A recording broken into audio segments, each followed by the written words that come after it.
देखिए हम आज स्टार्ट करने वाले हैं क्लास 10 के त्रिभुज वाले चैप्टर को। देखिए त्रिभुज वाले चैप्टर को स्टार्ट तो कर दिए थे, पहले हम थेल्स प्रमेय आपको प्रूफिंग बता दिए हैं, लेकिन हम प्रश्नावली बी पे पहुंच गए हैं। तो प्रश्नावली ए में हमको जानना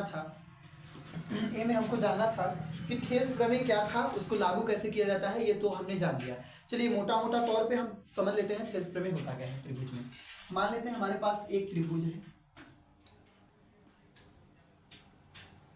एक अन्य त्रिभुज है, एक त्रिभुज पी ए बी सी तथा अन्य त्रिभुज पी क्यू आर।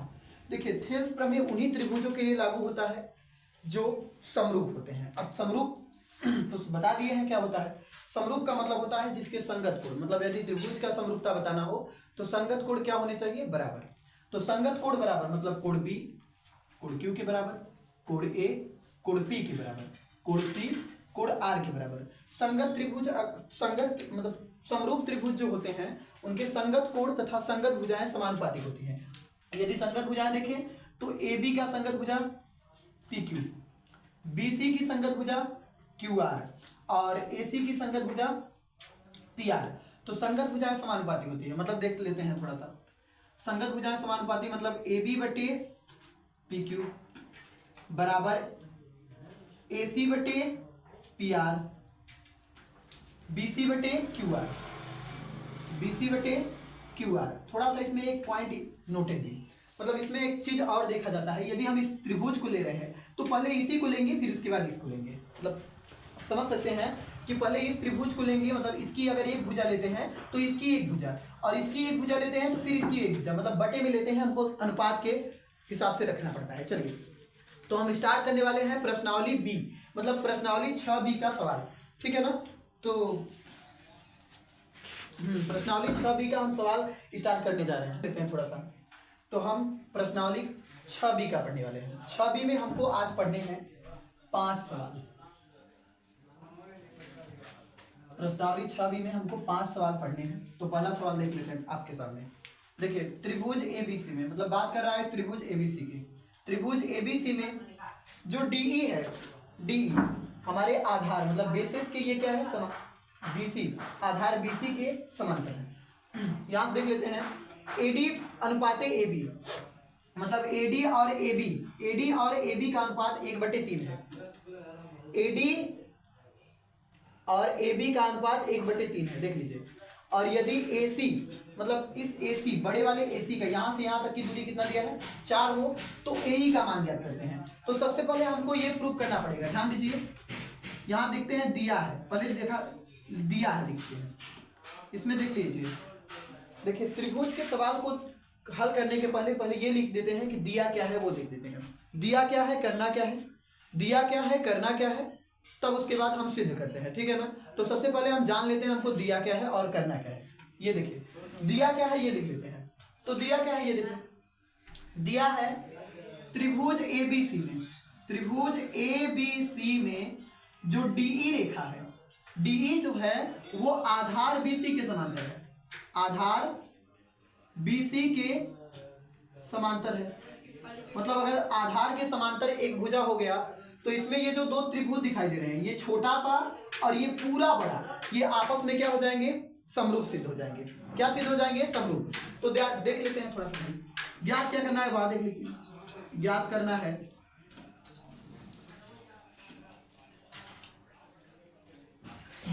है एई का मान, मतलब एई बराबर हमको प्रूव करना है आता है। चलिए तो एई का मान ज्ञात करने के लिए हम इस त्रिभुज को समरूप सिद्ध कर देते हैं। देखिए उपपत्ति डाल लीजिए आप लोग। उपपत्ति में मतलब अब हम प्रूफिंग करना चालू कर देते हैं। उपपत्ति तो उपपत्ति में हमको यही लिखना है कि त्रिभुज ये जो है ये समांतर के नियम से क्या हो गए, समरूप। तो समांतर के नियम से देखेंगे त्रिभुज, चित्र से लिख दीजिए, चित्र से यदि आप लिख दिए तो समझ में आ गया। तो चित्र से क्या हो जाएगा, एडीई, मतलब त्रिभुज एडीई, ये छोटा वाला त्रिभुज की बात कर रहे हैं। एडीई जो समरूप है वो एबीसी के, मतलब त्रिभुज एबीसी के समरूप हो गया। त्रिभुज जो एडीई है मतलब ये छोटा वाला त्रिभुज इस पूरे बड़े वाले त्रिभुज के समरूप हो गया है जी। तो समरूप हो गया तो समरूपता के नियम से मतलब आधारभूत प्रमेय क्या लगाइए, थेल्स प्रमेय। चलिए भाई थेल्स प्रमेय से चलते हैं, थेल्स प्रमेय। तो थेल्स प्रमेय से चलेंगे, जिस हिसाब से दिया है उसी हिसाब से चलते हैं। दिया क्या है वो देख लेते हैं। अच्छा यहाँ दिया था ए बी, एडी अनुपाते ए बी, मतलब एडी अनुपाते ए बी कितना दिया है, 1.3 दिया है। यहाँ लिख लेते हैं एडी अनुपाते, थेल्स प्रमेय लगाएंगे तो ये लिख लीजिए एडी बटे ए बी क्या लगेगा, एडी बटे ए बी, मतलब अगर इस त्रिभुज को अलग करें यहाँ से थोड़ा सा छोटे वाले को लिखें तो ये हो जाएगा डी और ये ई और ये हो जाएगा ई। अब इस छोटे वाले त्रिभुज का ये भुजा इस भुजा के समरूप, मतलब ये भुजा इस भुजा के अनुपाते, ये भुजा इस बड़े वाले AC के अनुपाते और ये भुजा इस BC के अनुपाते। तो बात ये है कि हमको दो भुजाएं लेकर चलना है, क्योंकि दो भुजाएं वही लेकर चलेंगे जिसका जिसका मान दिया है। मतलब समीकरण में हम एक मान निकाल सकते हैं न कि दो मान, क्योंकि दो मान निकालने के लिए हमको दो समीकरण की जरूरत पड़ती है। तो एक मान निकाल लेते हैं। तो देखिए भाई क्या हो जाएगा, एडी बटे ए बी, ये एडी बटे ए बी बराबर क्या होगा, थेल्स प्रमेय से चल रहे हैं, तो एडी बटे ए बी, एडी बटे ए बी बराबर होगा एई बटे ए सी, एई बटे ए सी। तो यहां देख लेते हैं थोड़ा सा, इसको मान लेते हैं इक्वेशन नंबर फर्स्ट। यहां चलिए, तो यहां देखिए भाई, अब इसको मिटा देते हैं यहां से। तो अब हम देख लेते हैं ये जो दिया है इसी से चल देते हैं। तो देखो एडी अनुपाते ए बी बराबर दिया है 1:3। अब अनुपाते हैं तो इसको बटे में कर लेते हैं। तो एडी बटे ए बी बराबर दिया है 1/3। तो उपरोक्त मान समीकरण 1 में रख दीजिए। समीकरण 1 में रखने पर तथा यहाँ एक और चीज लिख लीजिएगा भाई, दिया है AC बराबर 4 दिया है, तो AC का भी मान रख देते हैं क्योंकि AC यहाँ है। अब AE का मान निकालना है तो आराम से निकाल लेते हैं। तो देखिए थेल्स प्रमेय फिर से लिखिए, उपरोक्त मान समीकरण 1 में रखेंगे। तो समीकरण 1 तो हमारा ये था, तो AD बटे AB की जगह पे क्या लाना है, 1/3। तो लिख देते हैं 1/3 बराबर हो जाएगा AE बटे AC। AE तो पता नहीं है क्योंकि इसी को तो निकालना है, और AC का पता है 4 है, AC का मान 4 दिया है। अब यहाँ से आप समीकरण को हल कर लीजिए, AE का मान निकाल लीजिए, इसका गुणा इसमें कर दीजिए, इसका गुणा इसमें कर दीजिए। तो 4 हो जाएगा, इसका गुणा करेंगे तो 3 AE हो जाएगा, पलट के 3 को इस साइड लाएंगे तो AE बराबर क्या हो जाएगा,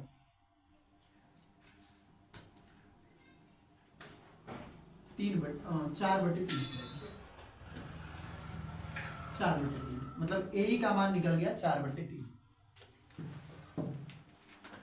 तो हमारा पहला सवाल कंप्लीट। चलिए आपके स्क्रीन पे ये दूसरा सवाल देख लीजिए। तो दूसरा सवाल अगर है, चित्र में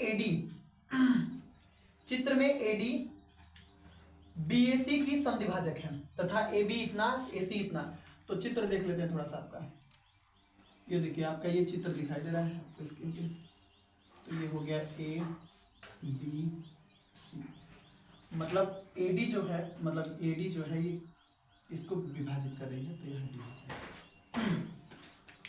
चित्र में AD जो है कोण BAC, मतलब A वाले को क्या कर रहा है, समद्विभाजक मतलब आधा कर रहा है इसको, तथा AB बराबर मतलब इस बड़ी वाली, इसका क्या नाम, इसका हो जाएगा 6 सेंटीमीटर, इसका मान 6 सेंटीमीटर है। और AC बराबर दे रखा है 5 सेंटीमीटर, कितना दे रखा है 5 सेंटीमीटर। और यहाँ से देख लेते हैं BD बराबर दिया है 3 सेंटीमीटर। तो DC का मान, मतलब इसी का मान ज्ञात करना है, ध्यान दीजिए। तो चित्र में AD जो है वो कोण BAC का समद्विभाजक है। चलिए छोड़िए हटाइए, मोटे मोटे तौर पे हमको यहाँ से थेल्स प्रमेय प्रयोग करना है। चलिए यहाँ से हम हल करना चालू कर देते हैं, लिख लीजिए। तो लिखेंगे जब इसको समद्विभाजित करेगा तो हम देखें तो ये त्रिभुज जो होंगे वो ये आपस में क्या होंगे, ये समरूप होंगे। तो समरूपता का नियम लगा दीजिए। जब त्रिभुज ABD लिख दीजिए भाई, ABD मतलब इसमें दो त्रिभुज दिखाई दे रहे हैं, तो ABD समरूप त्रिभुज ACD हो तो थेल्स प्रमेय लगा दीजिए भाई, थेल्स प्रमेय लगा देते हैं। चलिए इसमें थेल्स प्रमेय उसी कैटेगरी से लगाएंगे जिस कैटेगरिया के दिए रहेगा। तो थेल्स प्रमेय इस प्रकार से भी लगा सकते हैं, मतलब ए बी बटे ए सी, मतलब ये त्रिभुज आपस में क्या हमने देख लिया क्या है, ये समरूप है। तो समरूप होते हैं तो इनकी संगत भुजाएं क्या होती हैं, बराबर होती हैं। अब कोण का मान तो दिया नहीं है, नहीं तो कोण भी लेकर चलते हैं तब हमारा एंगल आ जाता। लेकिन अगर समरूप सिद्ध हुए, भुजाएं दी हैं, तो हम भी चलेंगे किससे, साइड लेकर चलेंगे, मतलब भुजाओं को लेकर चलेंगे भाई। तो भुजाएं लेकर चलिए, तो ये भुजा जो है इस भुजा के संगत होगी, मतलब अनुपात में होगी, और ये भुजा इस भुजा के अनुपात होंगी। और अगर देखा जाए तो ये दोनों का कामन भुजा क्या होगा, उभयनिष्ठ भुजा अगर देखा जाए तो ये तो आपका एडी हो जाता है। तो इस कामन वाली भुजा को छोड़ देते हैं क्योंकि इसका मान तो दिया नहीं है, वैसे भी ये दोनों में है तो दोनों में समान है। चलिए भाई, तो थेल्स प्रमेय लगाने का मेन नीड है कि ए बी बटे ए सी और बी डी बटे डी सी। मतलब हमने अभी आपको बताया कि जब भी कोई त्रिभुज का लगाएंगे, अगर इस त्रिभुज का पहला भुजा पकड़ रहे हैं तो इस त्रिभुज का दूसरा, फिर तीसरे नंबर पे इसका लेते हैं, फिर इसको लेते हैं। मतलब अगर इससे शुरुआत करते हैं तो इससे अंत करेंगे, इससे शुरुआत करेंगे तो इससे अंत करेंगे। मतलब जरूरी नहीं कि हम इसको ले लें फिर इसको ले लें फिर इसको ले लें फिर इसको ले लें, ऐसा तो गलत हो जाएगा। तो यहां देखिए ए बी बटे ए सी बराबर बी डी बटे डी सी। चलिए भाई, जिसका जिसका मान दिया है यहां पर लिख दिए हैं। वैसे आपको लिखना चाहिए था कि दिया है, ये मान दिया है, ये मान दिया है, ये मान दिया है, तो वो तो आप लोग कर लेंगे। तो चलिए ए बी का मान दिया है, कितना दिया है वो देख लेते हैं। ए बी का मान 6 सेंटीमीटर दिया है, तो यहां से रख देते हैं 6। ए सी का मान कितना दिया है वो देख लेते हैं, 5 दिया है, ए सी का मान रख देते हैं 5। और बी डी का मान कितना दिया है, 3 दिया है। और डी सी का मान पता नहीं है, तो डी सी कर लिख दीजिए। चाहे तो हम इसको एक्स मान के हल कर सकते हैं, इसका गुणा यहाँ करा दीजिए, इसका गुणा यहाँ करा दीजिए, तो क्या हो जाएगा 6 डी सी। इसका गुणा जब यहाँ कराएंगे तो 6 डी सी, और इसका गुणा यहाँ कराएंगे तो कितना हो जाएगा 5 तिहाई 15।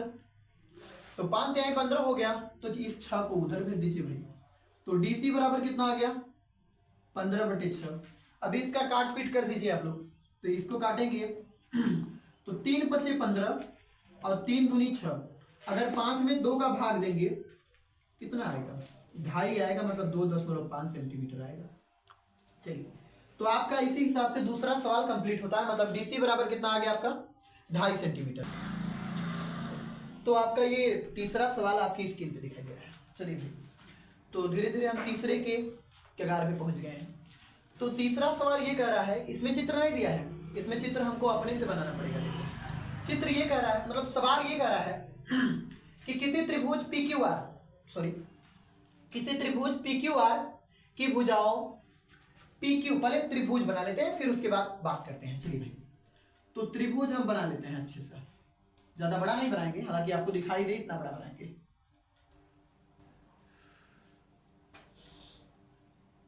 इस त्रिभुज का नाम है PQR।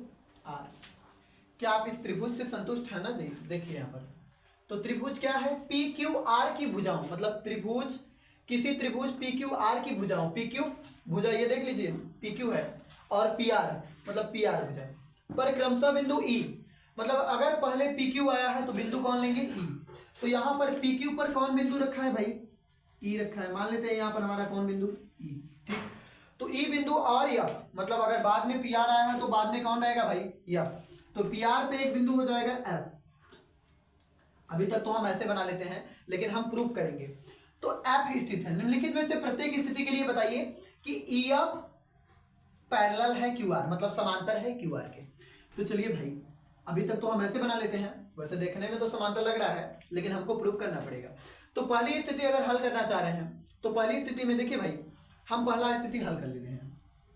इसमें वैसे आपको लिखना चाहिए कि दिया है त्रिभुज PQR की भुजाओं PQ और PR पर क्रमशः बिंदु E और F स्थित है। निम्नलिखित में से प्रत्येक स्थिति को बताना है, ये ध्यान रखिए। तो पहला नंबर हल करते हैं। इधर देखिए, जगह थोड़ा कम पड़ गया, चित्र आपका वहां बना देते हैं। चलिए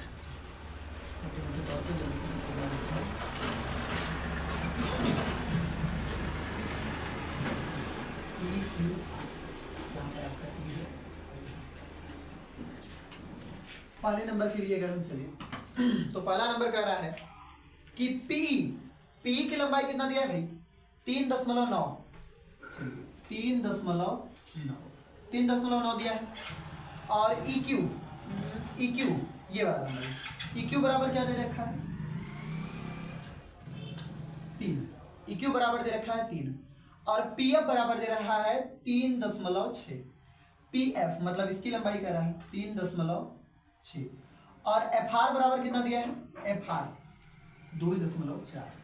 हम प्रत्येक स्थिति में हमारा यही त्रिभुज रहेगा, अरे मतलब त्रिभुज हमारा यही रहेगा, चित्र हमारी यही रहेगी प्रत्येक स्थिति में। स्थितियां कितनी है, 3 है। पहले स्थिति को प्रूव करते हैं।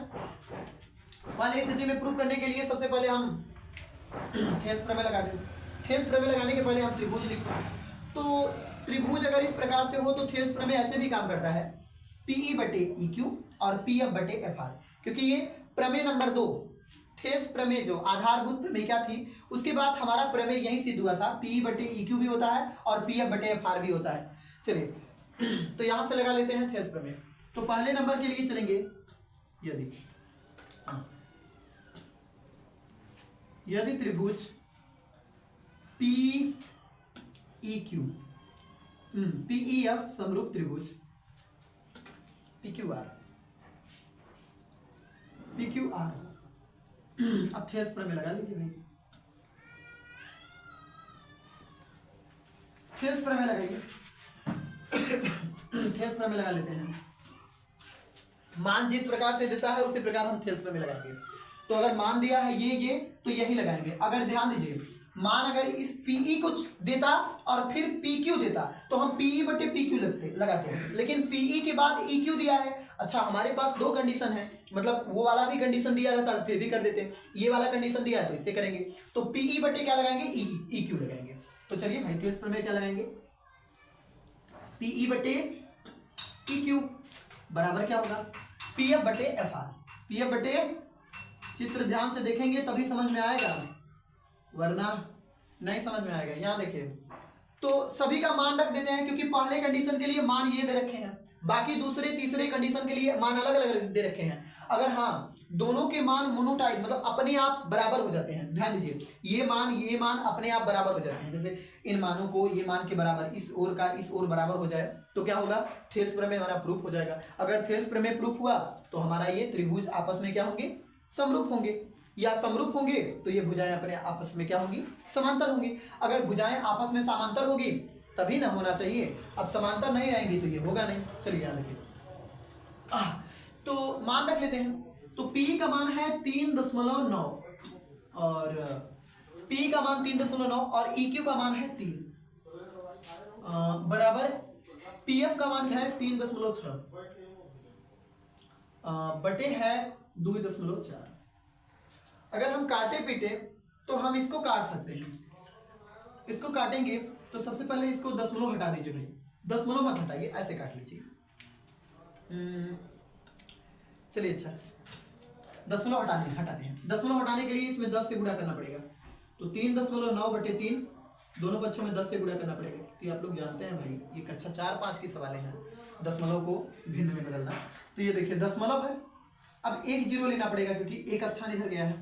और उसी प्रकार इसको ले लीजिए 3.6। अब ऊपर ले रहे हैं तो नीचे आपको लेना पड़ेगा हर कंडीशन में, और वैसे भी यहाँ पर नीचे भी नहीं दिया है, नीचे भी दशमलव तो है, गुणे 10 बटे 10। 10 का इसमें गुणा करेंगे तो ये हो जाएगा 39 बटे हो जाएगा आपका ये 30, और ये पूरा हो जाएगा 36 बटे 24, 36 बटे 24। चलिए अब इसको थोड़ा सा प्रूव कर लेते हैं। यहाँ देखिए, यहाँ आप ध्यान दीजिएगा, हाँ अगर इसको काटें 13 तिया 39 और 10 तिया 30, मतलब ये तो कट जाएगा, 3 से कटेंगे तो 13 बढ़ जाएगा, और इसको 3 से काटेंगे तो 10 बढ़ जाएगा। अगर अब ये किससे कट रहा है जी, ये तो 9 चौके 36 और 6 चौके 24, अगर देखा जाए तो ये 3 से कट रहा है, तो मतलब 3 से कट रहा है तो 12 तिया 36, 9 से काटिए,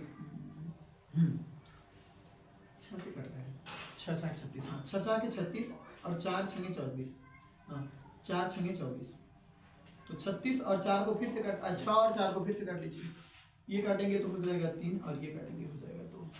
तो फाइनली आपके आ गए 13 बटे 10 बराबर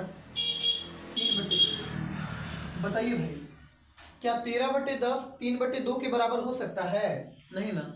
13/10 जो होगा वो 3/2 के बराबर नहीं हो सकता। तो हम कह सकते हैं हमारा पीई पीएफ जो है, ध्यान दीजिए,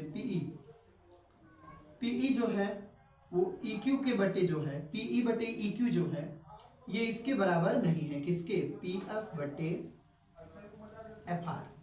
मतलब अगर हम स्टेटमेंट लिखना चाहें तो कह सकते हैं इस कंडीशन में तो ये कभी नहीं हो सकता, मतलब इस कंडीशन में ये पैरेलल हो ही नहीं सकते। तो यहां पे लिखेंगे अतः EF QR के समांतर नहीं हो सकता, समांतर नहीं हो सकता। चलिए नहीं हो सकता। चलिए, तो पहला नंबर यही सवाल हो गया। दूसरे नंबर के लिए हमारा ये त्रिभुज जो है, ये देखिए दूसरा नंबर जो है ये त्रिभुज मिटाएंगे नहीं, क्योंकि हम कंडीशनों से कंडीशन दिया है तो कंडीशन को रखते जाएंगे और हल करते जाएंगे। चलिए इसको मिटा देते हैं। दूसरा कंडीशन हमारा आ जाता है। चलिए इस अंकों को मिटाते हैं।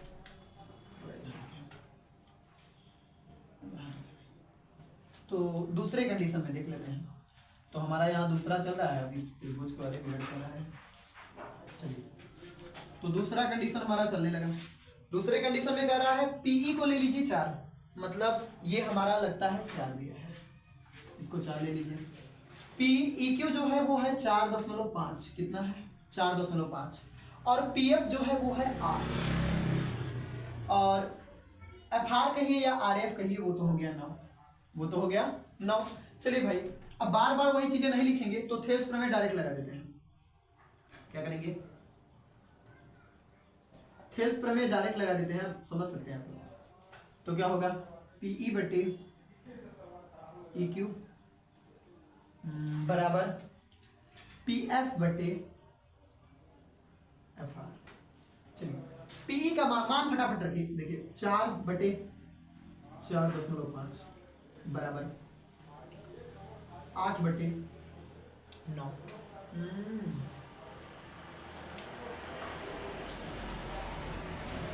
आठ बटे 9 आ गया। चलिए इसको बदलते हैं थोड़ा सा। अभी इसको बराबर करना है तो कैसे करेंगे भाई? यहां पर कर दे क्या? ये दोनों बराबर हो सकते हैं आपस में। कैसे? इस 8 को यहां खींच के लाएं, इसको वहां लेकर जाएं, लेकर आइए ना। तो 4 बटे क्या कर सकते हैं आप लोग? 8, और बराबर कर सकते हैं 4.5/9।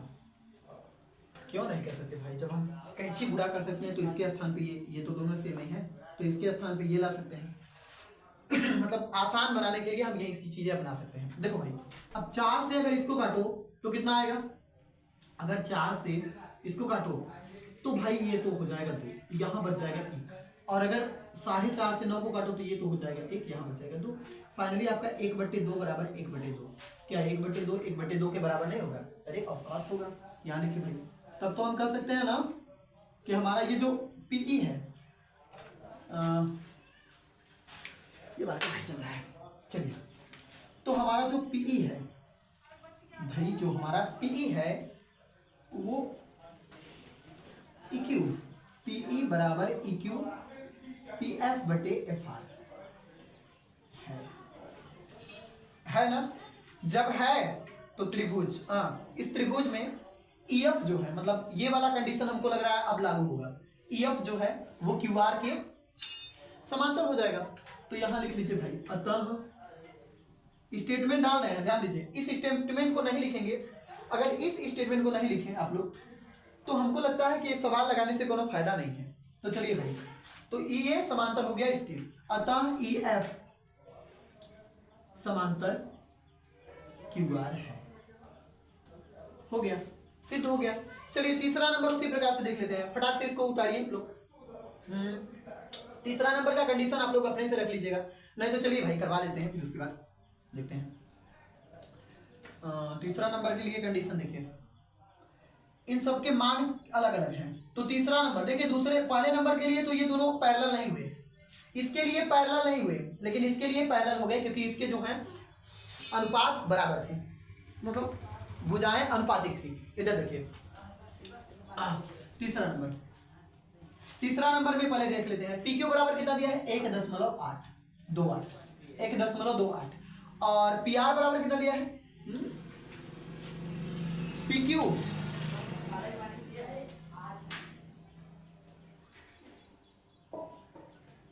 पी एफ हाँ पी क्यू दे रखा है पी क्यू मतलब ये पूरा दे रखा है भाई। यहां पर थोड़ा सा अलग से चेंजिंग करना पड़ेगा। यहां से देखिए पी क्यू जो है वो 1.28 दिया है। ये पूरा बड़ा देख लीजिए भाई। पी क्यू इस पूरे का कर रहा है। ये पूरा इतना बड़ा दे रखा है 1.28 और पी आर मतलब ये बड़ा वाला कितना दे रखा है 2.56। हम इस बड़े वाले को इस प्रकार से लिख दे रहे हैं ताकि आप लोग समझ सकते हैं। वैसे आपको समझना है 2.56 सेंटीमीटर। तो ये बड़े बड़े इतने दिए हैं। चलिए कोई बात नहीं, ये बड़े बड़े भी हम पढ़े हैं। तो पी क्यू जो है इतना बड़ा दिया है, ये बड़ा वाला दिया है और पी आर ये भी बड़ा वाला दिया है। पी एफ मतलब ये छोटा वाले की बात कर रहा है। ये कितना दिया है 0.18 और पी एफ और ये तो लगता है ये जो मान तो दोनों हो गए सेम। रुक जाइए एक मिनट थोड़ा सा। मान तो सेम हो गए जी। पीई था ये पीई था, गलती से लिखा गया पीएफ। तो पीई जो है वो दिया है 0.18 और पीएफ दिया है 0.36। कोई बात नहीं, हम ये भी पढ़े। तो चलिए भाई थेल्स प्रमेय डायरेक्ट लगा देते हैं इस त्रिभुज में। अब इस त्रिभुज में थेल्स प्रमेय उस हिसाब से लगाएंगे जिस हिसाब से मान लिया है। मतलब ये लगाएंगे, चाहे तो हम पहले बड़का को करें चाहे तो छोटका करें। तो पहले यही लगा देते हैं पीई पी क्यू बटे पीई। क्या लगाएंगे पी क्यू बटे पीई बराबर होगा पी आर। अब बड़ा लिए तो इसमें भी बड़ा लेंगे तो पी आर बटे एफ आर। पी आर बटे क्या लेंगे एफ आर लेंगे।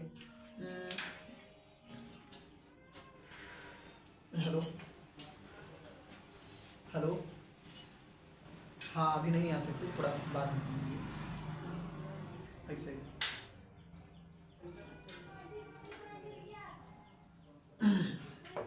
चलिए देखिए तो बड़ा वाला ले लीजिए पी क्यू ले लीजिए और पीई ले लीजिए। पी क्यू बटे पीई और पी आर बटे पी एफ। पी आर बटे पी एफ लीजिए। मान रख देते हैं थोड़ा सा। तो मान रखिए 1.28 बटे इसका मान क्या है 0.18 बराबर कितना है पी आर का मान 2.56 बटे क्या है 0.36।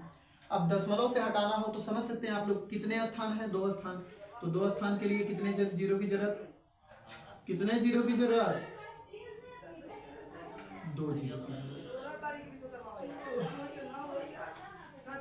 बटे 0.36 गुणे 100 बटे 100। चलिए भाई 100 से गुणा कर देते हैं तो ये तो फाइनली आपका हो जाता है 128।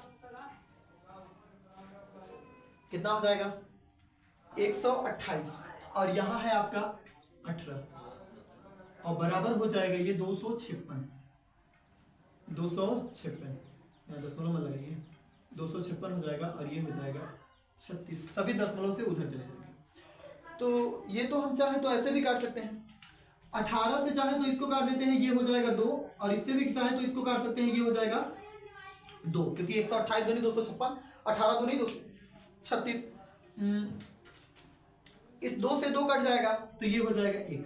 फाइनली आपका 1 बराबर क्या आ गया 1 मतलब दोनों ऐसा लग रहा है बराबर है जी।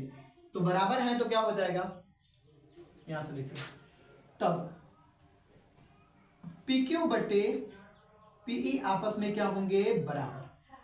PQ बटे PE PR बटे PF आपस में क्या होंगे बराबर। अतः स्टेटमेंट क्या लिखेंगे अतः EF पैरेलल है QR के। चलिए नोट करिए, आप इसको नोट करते रहिए आप लोग। ध्यान से देखिए आप लोग।